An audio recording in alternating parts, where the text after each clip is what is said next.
اعوذ باللہ من الشیطان الرجیم، بسم اللہ الرحمن الرحیم۔ ناظرین، آج کی ویڈیو میں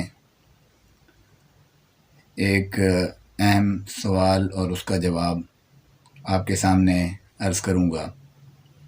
بعض لوگ یہ پوچھتے ہیں کہ نماز میں سجدہ سہو کی کیا کیفیت ہونی چاہیے اور کن کن چیزوں سے سجدہ سہو واجب ہوتا ہے۔ آیا فرض چھوٹنے کی وجہ سے سجدہ سہو سے نماز کی کمی پوری ہوگی یا نہیں ہوگی؟ نماز کے اندر چند فرائض ہیں اور چند واجبات ہیں۔ سجدہ سہو دو چیزوں کی وجہ سے واجب ہوتا ہے۔ نمبر ایک، فرض کے اندر تاخیر ہو گئی، اور دوسری چیز واجب کا رہ جانا۔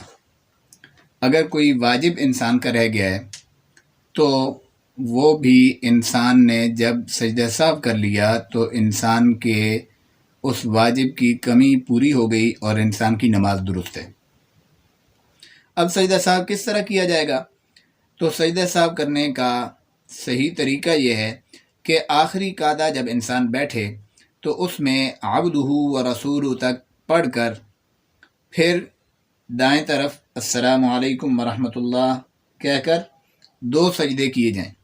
دو سجدے کرنے کے بعد پھر پورا تحیات پڑھے گا انسان، اور آخر تک درود شریف اور دعا پڑھ کے السلام علیکم ورحمۃ اللہ، السلام علیکم ورحمۃ اللہ، یہ سجدہ سہو کا طریقہ ہے۔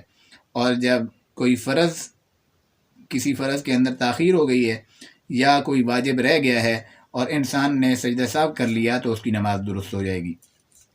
پھر بعض لوگ یہ پوچھتے ہیں کہ آیا ایک غلطی ہوئی اس کے اوپر انسان پر سجدہ سہو واجب ہو گیا، اب اسی نماز میں دو غلطیاں ہو گئیں، تین غلطیاں ہو گئیں، تو آیا ہر غلطی پر الگ الگ سجدہ سہو کیا جائے گا یا ایک ہی سجدہ سہو کافی ہوگا؟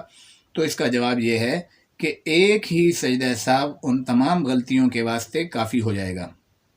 چاہے پہلی رکعت کے اندر کوئی غلطی ہوئی، پھر دوسری رکعت میں، پھر تیسری رکعت میں، تو آخر میں جب انسان تحیات میں بیٹھے گا اور سجدہ سہو کرے گا تو اس کی ساری غلطیوں کا جو ہے وہ ازالہ ہو جائے گا اور سجدہ سہو سے اس کی نماز مکمل ہو جائے گی۔